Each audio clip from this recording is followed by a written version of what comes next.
Hello, welcome to Local Anaesthetic Podcast, the most trusted name in local news. My name is Alex, and joining us, as always, via Skype, is Rob. How you doing there, Rob? Hello, folks. I'm okay. I'm in pain, though. That's the only problem. Rob, we'll get to your pain in a minute, but the first thing we have to say is that this is, what is it? It's episode 275, Rob, which by my estimation means after this, what will be 25 shy of 300 episodes. Amazingly so, yeah. We're getting ever closer to the big 300. Yep, we are. And this is a podcast. For anybody who's just tuning in now, where have you been for 274 episodes? But this is a podcast all about local news, the strange, the weird, the sinister. It's the only podcast like it out there. And who would try and compete with us, Rob, considering we've been doing this for so long? It'd be a fool's errand. But Rob, why are you in pain? So, I don't know if I've mentioned this in the podcast before. I may not have. Herpes? Anyway, no. Your hernia? I'm sitting comfortably. No, it's not a hernia either. The piles? Have you mentioned that on the podcast? No. That's cleared up now. So Sarah and I are we are learning to snowboard. And why did you decide to do this? Well, it was a bit of fun. So we've had. I mean, the trouble is the lessons have been so spaced out that every time we take a new lesson, we have to go back to level 1. So how many lessons have you done? Well, we've had 3, but the first one was 3 years ago. Then the next one was 2 years later, and then the most recent one was this weekend. So where do you do these at? So we go to the snow centre in Hemel, which actually has it's one of these places that actually has real snow. So it's constantly kept at about -5, so it produces real snow. Really? What, so you have to literally gear up with the kind of cold weather gear? Yeah. So you have to, unless you have your own, you have to hire all the kit. You hire the snowboard, the boots, waterproof gloves, all this kind of thing. And it is cold. Right. And do you plan, once you've learnt to snowboard, to actually go snowboarding somewhere where there is snow, not sort of artificially manufactured in a freezing chamber? No. Right. That'd be terrifying. So, Rob, of course so how did you injure yourself then? You twisted your back? What? Come on. Yeah, well, I mean, okay, so we were retaking level 1 and 2, and the first thing they tell you to do is... Is it just you, Sarah, and some kids, is it? No, it's all adults. It's now less. I'm only kidding, Rob. Sorry. Yeah, it's fine, Alex. I mean, it's a fair assumption. So I think what happened was I was going backwards when they tell you to learn. So basically, the idea is that they tell you to stop going forwards and tell you to stop going backwards, and then you do diagonals. And I was getting slightly overzealous with the diagonals, and I think it went a bit too fast. Got to the bottom of the slope. Obviously, didn't slow down in time, and landed quite heavily on my glutamus maximus, and I think have quite badly bruised the base of my spine, and now it's very painful to coccyx. Yeah, exactly that. So it's it's painful. How do you bruise the base of your spine on snow, Rob? Like anything, Alex. If you go down hard enough, you're going to bruise it. I mean, snow's soft. Yeah, but at the bottom, it's compacted, because obviously this is where you stop. So it's not white and fluffy there. It's like falling down on concrete. I'm very sorry to hear that, and we all hope, Rob, you get better soon. But Rob, one thing you haven't told us about is how your didn't you go on some? Oh no, I'm getting confused. That was ages ago. You went to look at those steam trains. It was because that place was. It's because that place was ransacked last week. I got confused and I thought you had gone to the exhibition, but of course, no you haven't. No, that's sorry. It was a moment of confusion, Rob. Let it come. Tell. Now it was Sarah's birthday this weekend, so but that was it. Yeah. Do you have a good time? Yeah, it was very nice. We went to so I bought her some theatre tickets and we went to the Body Worlds exhibition. Do you know about this? Yes, of course. Yeah. I might discuss this last week. Actually, I can't remember. Yeah, it was a very pleasant day, and I think she enjoyed it, which is always a bonus. Right. As it's her day. Rob, let's Not get about on. Me. Let's get on with it, Rob, please. Because I'm finding these pleasantries tedious. Fine. Rob, I'm going to kick us off straight away with a story from... I need to say something to everybody here. I know that Rob and I committed to trying to source back to our roots, really. Or not even our roots. We were doing it for episode after episode, but stories from local newspapers. But Rob, my papers contained nothing. And even these stories, I was unable to find the local news versions. I don't think I have anything, do I, from an actual local newspaper. They're still local stories, obviously, but just not from a local paper. So I don't know what to say. I almost feel like the News Shopper, which used to be a gold mine, as you know, has decided to kind of stop printing funny, vaguely comical, short, vaguely comical stories. So I don't know what's happened. That's shocking, Alex. Can I just say, I've got 4 stories this week, and every story is from a local paper, 2 of which I found myself. Well, then you, Rob, are carrying the torch for the 2 of us, and I'm Thank happy. you. Right, but this is worth reading out. It's from The Sun, which apparently was the news website of the year, Rob. They don't say according depressing. to... They don't say according to who. According to The Sun. Yeah. Shit and run. Woman felt violated after door-to-door salesman had a giant poo outside her front door. Okay, right, yeah. Right. Jennifer Chibuzo. Sorry, why is that name funny, Alex? I don't know. I think Chibuzo is a quite remarkable name. Was left in shock when she went out to her bins to find a fresh lump of feces on the floor next to a soiled leaflet. Now, Rob, I don't know if this is... actually, if anybody is keeping count, I think this could be a record for the earliest potential entry for an episode title in an episode.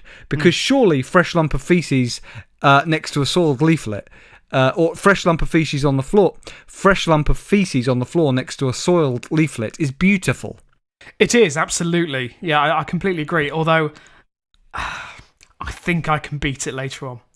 But Rob, is there not something about that image which represents Britain now? Maybe. A fresh lump of feces on the floor next to a soiled leaflet. It does sound... the EU elections. It does sound like... It sounds like a very strange political protest. Yeah. Please, Rob, I don't care how good your episode title is later. Can we have post EU lump of feces by the bins next to a soiled leaflet? Because it's by the bins, Rob. I'll consider it. I will consider it, Alex. Just for you, I will consider it. Which doesn't seem like much of a commitment, but anyway. Can I also say, by the way, does it say... was this leaflet left by the travelling door-to-door salesman? Well, let's see, Rob. After looking at her CCTV, the mother of Castle... After looking at... This is a really badly written sentence. It says, after looking at her CCTV, the mother of Castle Hill, Ebbsfleet, Kent. And I understand what they're saying. She's a mother from that area. But it makes it sound like she's the mother of Castle Hill, who is presumably somebody we should know about. I mean, let's face it. Another top-notch sentence there from the Sun. Can I just say Castle Hill is a good name to add to our list? Yeah, it absolutely is. You're right, yeah. Well, anyway, Rob, she noticed a man on her CCTV in a red jacket walking down the side of her house before heading back out minutes later. The 35-year-old asked neighbours if they'd seen anything suspicious, and she was pointed in the direction of security alarms company Verisure. When Mrs. Chibuzo rang to complain about the employee, she was offered with a face-to-face apology. Whoever wrote this hasn't proofread it. But anyway, she was offered a face-to-face apology and a promise to clear up the mess. She said, I didn't want to have to meet the person who did that face-to-face. I felt a bit bad for them. It's embarrassing. I was so angry. I feel disgusted and violated that somebody would do that. It was right by my living room. I knew it wasn't animal poo as it was so big. Well, I've got news for you, Miss Chibuzo. Animal poo can be very large. That's true. I mean, I've seen the feces of a horse, and that's quite sizable, and almost the size of my head. It's a bit ironic, she says, that there's somebody trying to sell security equipment who'd go and do something like that. It is a bit ironic, and it was his leaflet, Rob, yes. What I thought was going to happen is I suspected he was selling like door-to-door cleaning products. And the idea is that this is his calling card in the hope that then you would call him to try and remove the offending article. I really like that, Rob. I like that a lot. The behaviour of this employee was not acceptable, the company says, and against our internal policies. I don't think you need to state that. That sounds odd. Yeah. Of course it's against your internal policies. Like, we'd like to categorically state that our employees defecating on people's doorsteps is beyond the pale. we discourage our employees from doing this and should only do it behind bushes and road signs. Exactly. Our outstanding level of service is consistently recognised by a 5-star rating on Trustpilot. Miss Chabuzo was offered a £200 gift card by the company, which isn't bad considering. No, absolutely. As well as having her costs covered to clean up the mess. I don't know what that means. But I've just seen a story here, Rob, which I'm going to have to find for next week. At the bottom of this story, a linked story. Pregnant mum of 4. Her bathroom overflows with poo every time her next door neighbours go to the toilet. With a picture. So I'll, with a video actually, indeed. So I'll have to find that for next week. Now, Rob, I know you love a good sort of item purchased in a cheap supermarket gone wrong story. Of course I do. I have to say I've got one myself. I wonder if yours from the Metro. No, it's not. No. Let's see then, Rob. Let's see. It's by Jen Mills. It's from the 22nd of May. It's from the Metro. Mum shocks Rob as Meatface turns up inside 91p pack of all these sausages. Where did you get yours from? Alex, mine is from the Swindon Advertiser, where the story originated. Oh, well, do you know what then, Rob? I'm going to hand over to you because you've got the local story. So here's me saying I couldn't find the source. I've just been right royally made to look a fool. I did look, briefly. Shocking. So, a number 2 got the shock when she found herself face-to-face with a grinning, inch-thick disc of meat. There's my episode title. There's my fucking episode title. Say it again. So, she found herself face-to-face with a grinning, inch-thick disc of sausage meat. So, face-to-face with a grinning... Inch-thick... face of sausage meat. Disc of sausage meat. Disc of sausage meat. See, I also like the phrase meat face. Yeah, there is something about meat face. Yeah, I must admit. There's something bizarre about that. Okay, keep going, Robin. Anything you don't have, I can contribute to. Okay, so Fran Webster found the beaming Were you going to call her fat? No, I think you called her fat by accident there in a slip. What did you say? Fran. I think you said Fat Webster. No, Fran. I just mispronounced Fran. Fran Webster, not Fat Webster. Fran. Can I Webster. say Fat Webster's a very good name? He sounds like he was sort of a musician from 1991. I imagine him more to be sort of the 1920s. I can imagine he's like a soul singer. Oh, right, okay, Fat Webster. Okay, yeah, okay. Yeah. So Fran Webster found the beaming banger bonce. Why would you? I mean, the alliteration is beautiful. This is genius. This is where local news is still at. The Swindon Advertiser, the beaming banger bonce. Yeah. They had fun writing this. Come on. In a packet of 91p sausages from Aldi on Shaw Road last week. I'm sorry, but who spends 91p? Apart from you, who spends 91p on a pack of sausages? What the hell are you going to get for that? Yeah, no, I completely agree. Also, to grind a pig up, put it in a packet for 91p, and not even all of the pig, is insulting to the pig.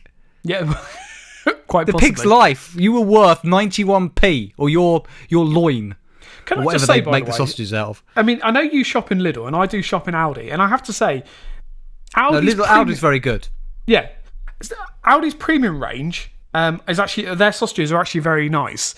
Unfortunately, I think this is the opposite end of the scale. Yeah. Are you angling to be sponsored by Aldi now? Local Anaesthetic sponsored by Aldi, whatever you want to call them. I mean, Alex, if they're going to pay us, do we really care? When I finished university, Rob, I looked into Aldi had just come into this country, and I remember looking at their graduate training scheme, as you do when you come out of university, which was very generous. The salary was really good. You got a company car, but to work there in management, you had to speak German. Oh, really? And I loved that I loved that stipulation. The idea that behind the scenes everybody spoke German. I mean, Alex, I find it very hard to believe that rule is still enforced, especially in rural Essex. Well, I don't know. Yeah, not speak German to work on the shop floor, Rob. I'm talking to go into their management in the structure. Echelons of. Okay, right, fine. Yeah, their head office. No, you don't have to speak German if you work on their. Rob, have you seen the people who work at Aldi? You don't have to speak German. I mean, it's a nice idea, Alex. I think it's a silent German takeover, isn't it? Slowly infiltrating every aspect of our society. I realise I'm living in a fantasy land to believe that the cashiers who are very skilled at scanning at speed can also speak fluent German. Yeah. So Aldi's apologised, saying it was working with its sausage supplier to try and piece together what has happened. Yeah. Fran, 28, from West Swindon, told the advertiser about the bizarre banger and said someone clearly got bored on their shift and more concerned about quality control. If you're buying 91p sausages, I don't think you should be concerned about quality control. It's interesting that you don't have... She says... She calls it a meat face, which I love. And she says... That is referenced in the article, She says it was an inch thick, Rob, and roughly the same size as a CD. Does it say that? She wrapped it back up in foil and put it back in her freezer, Rob. Doesn't say why. Yeah, it does mention that. Rob, have you got a picture of her with her kids? Yeah, there's one with them holding a frying pan. I mean, it's no, I've got one of them huge. holding the meat face. I think, yeah, that's at the start. There's 5 articles on the story. Amazingly, yes, they're wearing identical dresses, and they look which reminds me of the twins from The Shining. They do, and holding that strange, as you said, CD-shaped sausage is even more terrifying. Doesn't look like sausage meat to me. And also, should she be allowing her kids to handle frozen sausage meat? I don't know. It looks like dough. It looks like a pizza base to me. It does. It does say later in the story that she didn't actually cook it. She just threw it in the bin. Anyway, she goes on to say, I'd like to give the person who did it a high five. It's amazing. But it does make you worry about eating the sausages that were in the packet. Yes, you should have worried at the moment you saw they were 91 pence. I mean, let's really break this down. So for 91 pence, you got 20 sausages. What? Yeah. I thought it was like 6. No, Hang on a minute, Rob. Hang on a minute. Did you just say 20 sausages? 20 sausages. Right. So normally, they're in a pack of these sausages for 91p. There are 20 sausages. Although apparently in this particular pack, she got 12 and a sausage face. They're 4.5p each sausage. Yeah. Literally, those sausages contain everything a growing child needs. They've got pork and fat. Awful. I like how we retract that. We don't cast any aspersions on all these products. I just love at the end of the article in the Metro, it just says, an Aldi spokeswoman said, we're currently speaking to our supplier to understand how this could have happened. So basically, it goes back to this, I don't know, this dodgy warehouse where they churn out these sausages for 4 pence a piece. And it's just the foreman go, all right, guys, which one of you did this? Because that's basically the investigation, isn't it? Yeah, that's the full extent of it. And also, do you know what? In all fairness to Audi, I don't think they should conduct any more of an investigation. Someone obviously was having a very dull day and thought, do you know what? I'm going to have some fun with this. Yeah. And stuck his dick in the packet. Before making well, there's no suggestion of that, Rob. All right, Rob. My last story, as you've co-opted my second one, is from Sky News. No journalist listed. 16th of May. I love this story, Rob. Amsterdam tourist unwittingly pays for shipping container in Airbnb booking. Right. So, this is the story. A British tourist in Amsterdam received a shock when he arrived at his Airbnb lodgings to discover he'd booked a stay in a roadside shipping container. And if you want to know what a roadside shipping container looks like, Rob, it is literally a shipping container by the side of a road with what looks like a rudimentary window in it. Lovely. Londoner Ben Speller paid £100. In fact, Rob, can you? I think you need to see it. Can you put in Amsterdam tourist shipping container into Google and get up the Sun story? Can I just say, and listeners do the same. So Amsterdam roadside shipping container. In the process of looking at the Swindon Advertiser story, I've just found another story that I'm going to feature, which again is one of those that just happened to come up and looks entertaining. Good. Okay, yeah, I'm just loading the Sky News story now. So and then I'll tell you to describe. Yeah. Describe for the listener. Well, it's a porter cabin, Alex. Yeah, well, if that. So Londoner Ben Speller paid don't scroll to any of the other images yet, Rob. Londoner Ben Speller paid £100 for a single night stay at the accommodation, described in the Airbnb listing as a clean room with a private bathroom. What he actually discovered upon arrival was a cargo container on the side of the road close to Amsterdam's Amstel station. Inside the roadside abode, and you can scroll down there, Rob, to see inside the shipping container, Mr. Speller found a mattress and a blanket with a portaloo attached to the bedroom. I mean, that is bloody hell. Oh my God, that's amazing. We encourage listeners to look this up. Speaking to the Sun Online Travel, Mr. Speller said the host, Jacob, had warned him shortly before arrival that there was an issue with running water and gave him the opportunity to cancel. Mr. Speller said he had no alternative option, so decided to stay with his original booking. When we arrived, we drove past the container 3 times in a taxi because we couldn't believe that could possibly be it, Mr. Speller told The Sun. I then checked the listing again, and he changed it, Rob, to container home. Yeah, I mean, there's no disputing that's exactly what it is. However, let's face it. I mean, in London, these containers, shipping containers, are being made into homes. I mean, you got container wharfs cropping up all around the Docklands. Is that true? Yeah, absolutely. Yeah. What container homes? Yeah, they're made out of shipping containers. They may be like they'll be conjoined. There might be about 3 or 4 of them, but they're made out of shipping containers. Right. I mean, again, the sorry state of modern Britain. And Rob, a very brief, just last thing I wanted to highlight. I don't know if you saw this story. It's kind of been doing the rounds. I got this from CNN, from Lauren Johnson. 24th of May. Did you hear about this? Man says an intruder broke into his house, cleaned it, and then left. No. You haven't heard about this? This is amazing. A man from Boston came home from work with his son to find something amiss. He thought that maybe they'd been robbed, but upon further inspection he discovered that nothing was missing and his home was sparkling clean. Isn't that what the elves did? What was it? I'm getting really... There's the elves, and they would clean your stuff while you were asleep. What was that? My God, my mind has gone to mush. What was it, Rob? Are you talking about the elves and the shoemaker who would make the shoes at night? That make the shoes at night. Alex, I think they cleaned as well, didn't they? Yeah. Just to confirm, you do know that's not real, right? You know that's a fairy tale. Rob, we must all believe in something. So anyway, Nate Roman lives in a single-family home in Marlborough, Massachusetts.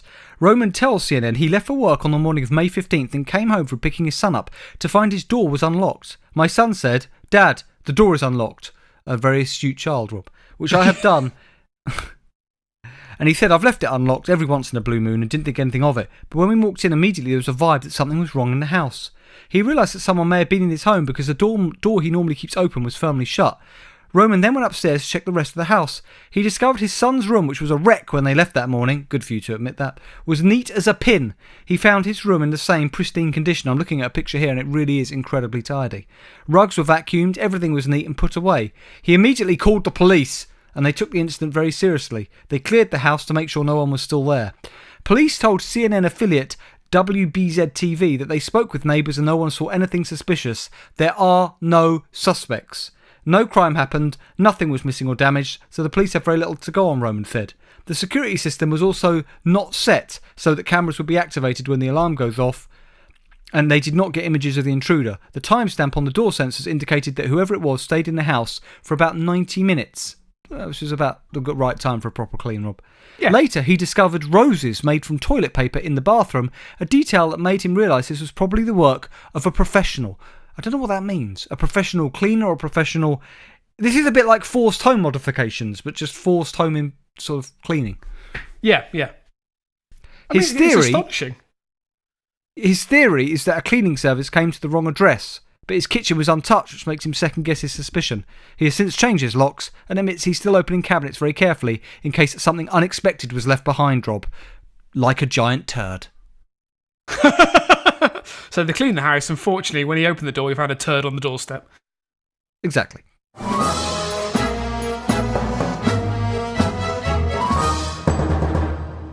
Okay, Rob, you got a story for us there. Yeah, so as mentioned, after you stole my story from before... Sorry, you stole my story? I was there first. But I had the local news story. Well, so is that how it works, is it? If one of us has the local news stories, they get dibs on the story. I think that's actually a fair rule, Rob, and I'm going to endorse it. Fair enough. Luckily, while I was on the site, I happened to notice this story, which I've only skim-read through. So, you're bumping one of your stories for another, just live on air if it comes... We're not bumping it. It's obviously I had to find another just we could... Oh, I see. Of course, yes. Yeah. So this is from the Swindon Advertiser from the 20th of May. It's by a Mr. Court Reporter, which I realise is obviously not a journalist. Court Reporter is a very good name, though.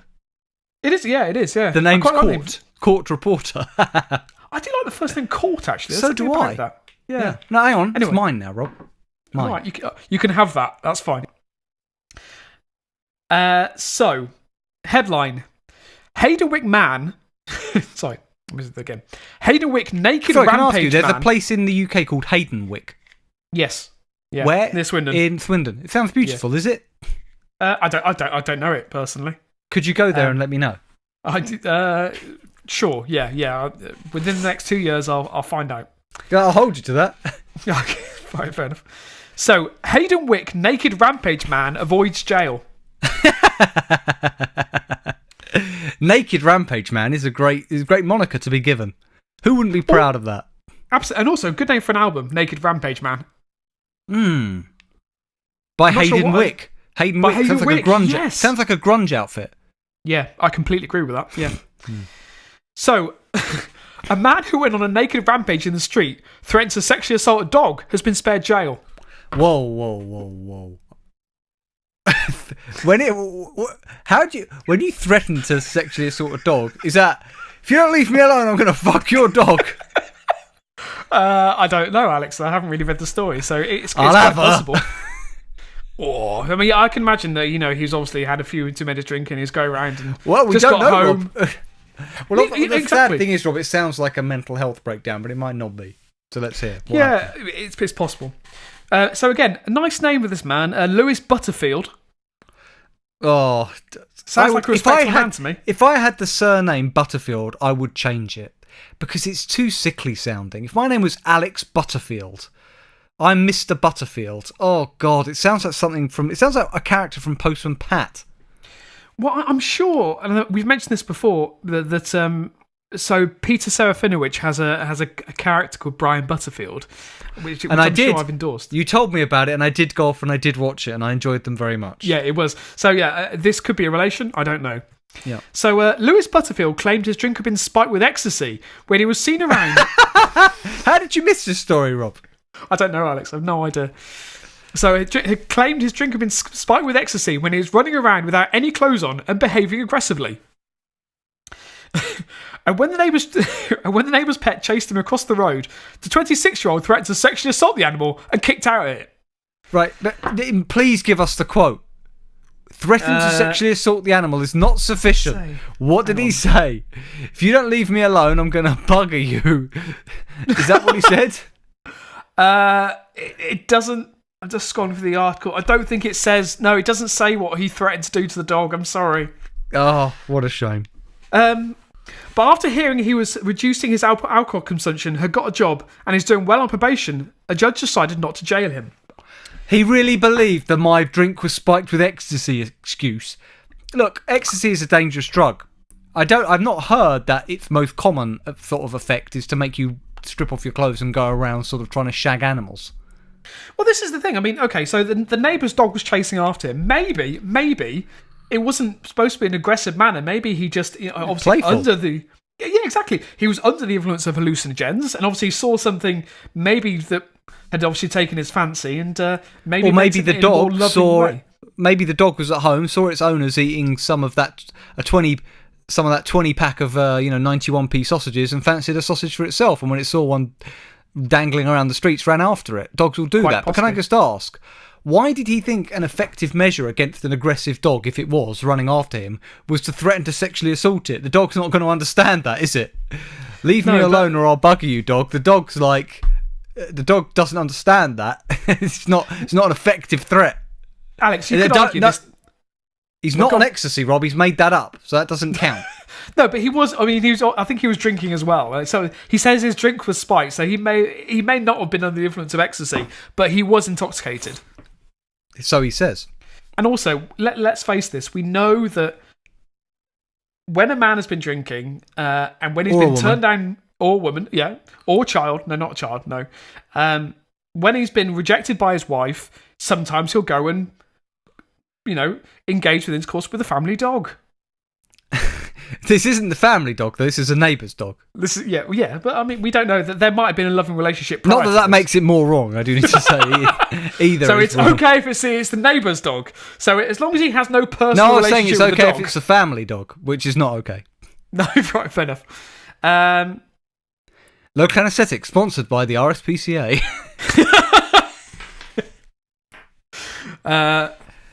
Maybe Snarl could sponsor us, Rob. Alex, there's no possibility. Also, I haven't heard anything from Snarl recently. No, all for the better, to be honest. Yeah, that's possibly true. So, Tessa Hingston, prosecuting, told Swindon Crown Court how police were called to Hayden Wick on June 24th last year. It was a sunny day in the daytime. Officers were called to Cloudberry Road to a report of an aggressive male causing problems. The defendant was duly found. He was behaving in a bizarre manner. His speech was slurred, and he appeared to be foaming at the mouth. Whoa. Yeah. That's him, not the dog, right? That is him, yeah. Now, are we sure he didn't have intercourse with this dog and this is the after effect? Some sort of weird rabies contraction. Unfortunately, and I don't know why, there is CCTV footage of this incident. Right, but hang on. It's not on, no, Alex, it's not on the story. It was played in court, but we haven't got it. Damn it. I know. Can you imagine? What, a naked man running through the street and then trying to sexually threaten a dog? No, threaten a dog, yeah. Verbally threaten. I'd pay a $5 to see that right now. Yeah, I would agree with that. Playing the recording, she said, "This is Mr. Butterfield naked, apparently challenging other members of the public and local residents. He was alleged to have made offensive comments to the effect that he would sexually assault the dog. He was detained by police officers, and after telling about the drugs he had been slipped, he was taken to Great Western Hospital. When he was discharged following treatment, he got into a taxi wearing a hospital gown and nothing else, and asked to go to Asda. During the journey..." So, stop! Rob, you can't gloss over that. Let that breathe. Okay. So he gets into a taxi in a hospital gown and says, "Take me to Asda." Presumably to buy an even cheaper pack of sausages. So, I would assume so. Yeah, sausages and possibly more alcohol. During the journey, he kept challenging the driver to a fight and asked if he was Turkish, to which he replied, "No, I'm from Swindon." It doesn't really sound like he was better, does it, Rob? No. I think he, unfortunately, he wasn't in the right state of mind. When he pulled over, the defendant got out and started punching the window of the cab, leading to the driver pulling away without his £12.70 fare. This is a rampage. I love that. That's a way to get out of your cab fare. Just get out of the cab and just start punching the windows until the cab driver drives off. And presumably he threatened to sexually assault the car itself. Possibly, yeah, absolutely, yeah. I mean, to be fair to the cab driver... bugger your car! I mean, I think it'd be quite terrifying for a man to get into your car in just a fucking, hospital gown, challenging you to a fight, asking if you're Turkish. Then when you pull it over to try and ask the man to leave, he then starts punching your window. Yeah. So Mr. Fenny, who's defending Mr. Butterfield, said his client was doing well on his probation order and stating that he's starting to build positive relationships. He said he earns good money and is paying for the upbringing of his child from a previous relationship and has a new partner. But this Fenny is a real burn your bridges event, isn't it? You've done really well on probation. You've built up relationships. After this, people are going to be wary, I would say. Yeah, I think that may be the case. I mean, when the local, because around there it's all very local, Rob. When people walk past you with their dogs, they're going to be moving that dog away from you. Yeah, I mean, I think there's a good chance. I mean, his name isn't, or his picture isn't in the article, unfortunately. So people don't. So unless you're local, which I'm guessing this rumor or this incident probably spread like wildfire. I think you're right. They're going to be moving their pets away from him at an alarming rate. Can you just imagine those conversations down at the post office in Hayden Wick? That Butterfield, he tried to bugger my dog. I mean, no one wants that kind of accusation, especially in the local post office. No. So, moving on to my second story, which is from the Essex Live website. It's a list. Now, we haven't had a list for a long time. Lists are also a staple of local anaesthetic podcasts. Top 10 lists, that kind of thing. Go on, then. And this list is just puerile, but it made me chuckle. It's by Luke Jacobs. It's going... Hang on. I only found this the other day. How is this... I swear that I only found this story 2 days ago, and it must have been updated, because... So it was first published on the 23rd of November 2014, and it was updated 3 years later, and then it's been updated within the last 5 days. So you mean it's been repurposed because they've got nothing else to report on? Yeah, basically. So this is 14 of the rudest and funniest place names in Essex. Okay, go on then. So I'll count down for number 14. So in 14... Cock Terrace! Unfortunately, that's very close. So a hamlet in Epping called Fiddler's Hamlet. I like Fiddler's Hamlet. Yeah, I really like Fiddler's Hamlet. The next one, number 13... Is that where Mr. Butterfield lives? Quite possibly. Next at number 13, it's a small area between Colchester and Clacton called Balls Green. What the fuck? The next one is a village on the Essex-Suffolk border called Steepley Bumstead. Which just sounds like it's made up. Yeah. Cool. Well, a lot of that's incredible. That is incredible. Yeah. At number 11, it's Pork Lane. Pork Lane? Yeah. How many of these are there? Well, we've got 10 to go. Okay, go on. At number 10, it's Dancing Dick's Lane. Right. Number 9, it's Vange. Oh. Is Vange dirty? It sounds dirty, but it isn't dirty. It does. Vange. No, I think it sounds like flange. I think that's what it is. I thought it sounded like vag. Or vag, yeah, could be. Number 8. What did you say it sounded like? Flange. What's rude? Which I don't think... Flange isn't a rude word, is it, Rob? I know, but again, it sounds like it should be. Right, okay. I'll tell you, do you remember the BBC Sports presenter? He's still around. Mark Pugach. Now, his surname just sounds filthy. Pugach. Yeah, I don't know what Pugach is. I don't want to know. But it's something you don't want to get involved with. No. You don't want to touch that. No. At number 8, it's Manwood. Number 7, Rotten End. Oh. Which is a road in the Braintree district, which again sounds like it should be a euphemism. My personal favourite, number 6, Turkey Cock Lane. I was joking with Cock Terrace, but Turkey Cock Lane. Yeah. Why wouldn't you ask to get that changed? And what was somebody... I can see no legitimate reason behind that name in the beginning. Is Turkey Cock one word? No, it's 2 separate words. So if anyone's looking for it, it can be found in Colchester, just to let people know. Number 5, which is a bit tenuous, it's Nickersland. Yeah, that's good. It's a bit shit, yeah. Number 4 is Twitty Fee. Doesn't really make any sense. No, that shouldn't be on the list. No. Number 3 is Tom Tit Lane. Yeah. So now we're the last 2. Number 2 is North Stifford. And a number 1, which is quite a pretty little village just south of Colchester, which is Fingringhoe. Fingringhoe? Yes. Right. And this is only in Essex? Yes, that's right, yeah. See, that to me sounds like a nationwide... I mean, it's really quite frightening. I think we need to look at our road names to be fit for the 21st century. And just one solitary comment from Lee 1950, who says, although not in Essex, but just over the border, you have Bonks Hill in Sawbridgeworth. Well, a worthy contribution to that list, Rob. Yeah. Right, Rob, it is time for our listener story of the week. And I understand it's from Khyber, but you've got 2 stories from Khyber. Are they kind of like twin stories in some way? Yeah, not necessarily twins. I think the only relationship between these 2 stories is the fact that they're both very short, and I don't think they because they're so short. I don't think they merit a listener story in itself. So I just thought they're both good stories, but they're very brief. So I thought I'd just bung them in together.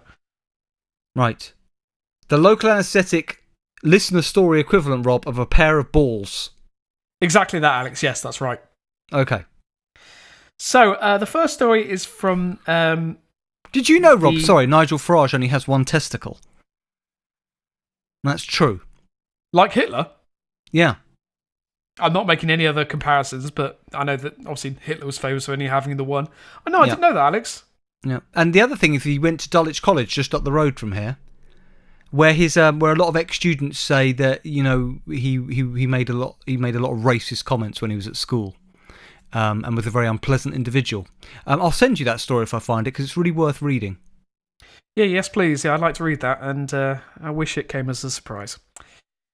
Anyway, so the first story is from the National Cymru website, which obviously, as you'd think, it covers Wales. It's from the 19th of April, 2019. Any journalists listed? No. The headline, Asda accidentally promises customers free beer in Welsh language sign mix-up. Rob, I cannot imagine so how many people died in Wales after this happened? I'm assuming there was a stampede. Yeah, it's difficult to say, Alex. Yeah, also, I think they're still getting a measure of it. I want to know what the sign originally was meant to say, but I shall wait. An Asda supermarket has accidentally promised customers free beers after mistranslating a Welsh language sign. I reckon as soon as that went out, Rob, sorry to interrupt, I'm really sorry. I reckon as soon as that went out and they realised the mistake was made, the military were called in within seconds and they barricaded down the doors like it was like lockdown.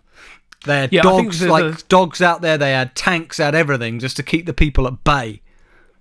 I think so. I mean, as soon as the image went on Twitter, I think civilization was on the verge of collapse. Yeah, I mean, the really worrying thing, Rob, is if this had happened in Scotland. Yeah, absolutely. Thankfully, it didn't. Yeah. The Cumbrian Asda translated alcohol-free beer as alcohol aldidum free beer. The sign should read, so basically, you can see what the mix-up is there. So instead of alcohol-free, they wrote free alcohol. Yeah, exactly that. So Gatto Aaron, who spotted the sign, said, get yourself to Asda. According to their dodgy Welsh language translations, they're giving away free alcohol. If you can read the Welsh in that dark font that is. So yeah, that's all it was. Literally, someone had obviously tried to use Google Translate and... but again, it's the kind of thing, just check this. It's so easy to rectify. Rob, Asda...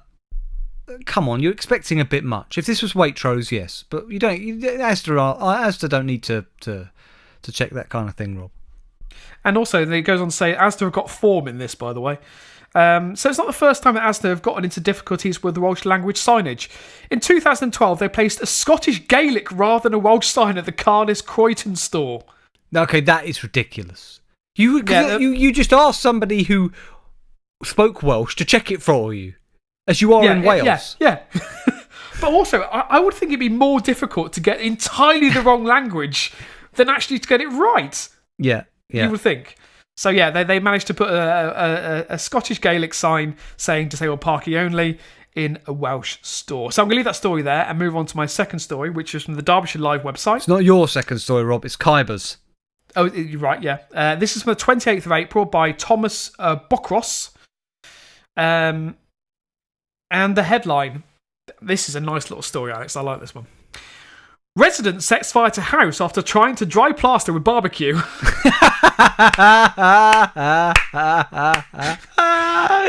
You saved the best one for last there.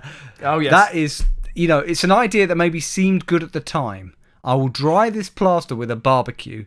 But in retrospect was foolhardy. Yeah. A Normanton resident accidentally set fire to their own house after lighting a barbecue inside their lounge. So, I thought this was so crazy they tried to do it outside. I thought it was like holding the barbecue up against the wall trying to dry it. This was inside the house. Yeah, they lit the barbecue inside their own house. Never light a barbecue inside a house, Rob.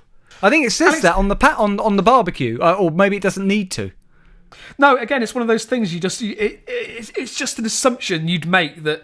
if you have a barbecue, which is always intended for outdoor use to the best of my knowledge, don't light it indoors. Just don't do it. No. The DIY enthusiast was trying to Sorry, that's ironic. DIY enthusiast. Well, Alex, he is now. He's got a whole house to rebuild. Oh, did it burn down? Well, I don't think it goes into that much detail. It does say that two fire crews were sent to try and put the blaze out. thus diverting vital resources away from that Welsh emergency. Yeah, exactly. Yeah. So the DIY enthusiast was trying to dry out plaster by lighting a fire next to it, but it quickly spread to the house. So Derbyshire Fire Services. What happened then? Was the plaster flammable? I mean, I don't understand. What caught fire? Do we know what caught fire first? I don't know. This is only a short story and doesn't go into that much detail. So but I think what happened was. Yeah, go on. I think basically, as you rightly say, he'd obviously plastered whatever room he was in and thought, I know, I'm going to try and get the plaster to dry quicker by starting this fire inside his house to try and dry off the plaster. I understand him trying to get a hairdryer. I mean but not a barbecue. There's no rationale behind this, Alex. It doesn't make any sense. So Derbyshire Fire Services sent 2 crews from Kingsway and Ascot Drive to deal with the blaze. However, by the time they arrived, the fire had already been put out. The firefighters then gave the occupant strong words of advice against doing it again. You lit a fucking barbecue in your house, mate. What the fuck were you thinking? Somebody spiked my tea with ecstasy. Look, I bought some sausages from Aldi. I was trying to cook at the same time. The wife was on my back to try and, cook some tea and finish this living room. What else could I do? Exactly. The fire service has not revealed the details of the resident, but claim it happened in Clarence Road at 5:30 p.m. today, Sunday, April 28th. Well, can I say, Rob, I've got a lot of respect for the fire service, and if they're anything like the police, they would have tweeted this out and made a comical story of it. But did you see they preserved the man's dignity, Rob? They did not tweet it out. Yeah, and I think we have to give every kudos to the fire service for this, because even though this man is clearly some sort of deranged lunatic, his dignity and his identity have remained intact. Yeah. Well, talking of dignity remaining intact, Rob, lest we don't retain our dignity, it's probably best to leave this episode of bring this episode of Local Anaesthetic to a close. Thank you, Khyber, for those stories. Always appreciated. And Rob, we look forward with a mixture of eager anticipation yet trepidation to our next episode, which will be episode 276. As we move ever more forward, Rob, as we move ever more forward to a man going out for a pleasant drink, only to find his drink spiked cruelly with ecstasy and stripping down to his birthday suit, running around the streets, threatening to hit people, threatening to sexually assault animals, having to go to hospital, but being released from hospital, and getting into a fight with a car. Just like that, we move ever more forward to our next episode, which, as I say, will be episode 276, Rob. And before, because we know everybody, look, you want to find us, the easy way to do it is to go to lapodcast.net. That is our website. But our official title, our official name is Local Anaesthetic Podcast. And we know, Rob, a lot of people often ask us, don't they? They email in, how do you spell local anaesthetic? And we say, you just spelt it in your email. But either way, we'd like to spell it out for people. We'll do that in a minute, because I just want to tell people we are on Facebook at facebook.com. We are on, facebook.com/LA Podcast. We're on Twitter at LA Podcast. You want to submit a story, you can post it on Facebook, you can tweet it to us, or you can email us the good old-fashioned way at lapodcast.net@gmail.com. That's lapodcast.net@gmail.com. And Rob, we can be found everywhere, can't we? We're on all the different podcast apps. Go there, subscribe, leave us a review. We really appreciate that. Every episode is now on YouTube as well. We're on Spotify. And you can download all of the episodes from the website directly. And wherever you download them from, Rob, they are free. They are indeed, yeah. But if you appreciate the free donation we give you each week, please, if you have it in your heart, we'd be very appreciative if you responded in kind and left a donation on our website, lapodcast.net. There's a donate button in the top right-hand corner. So if you want to kind of leave us a tip, as it were, give us a donation. All those things help keep this podcast afloat. Right, Rob, now we've got all that gubbins out the way, because it is gubbins. Let's spell out the word anaesthetic, yes? Yes. Because it's a difficult word to spell. And for our American listeners, please don't think we're getting it wrong. It's just you spell the word slightly differently than we do. Okay, Rob, we said off air, didn't we, that our theme this week, in honour of this Asda story, really, and the 91p sausages, foodstuffs. Okay, fair enough. Okay. So I'm going to start with... Now, are we just going with the generic food or brands? Generic food, I would say. Apple. Yeah, go on then. Yeah. Apples. Nuts.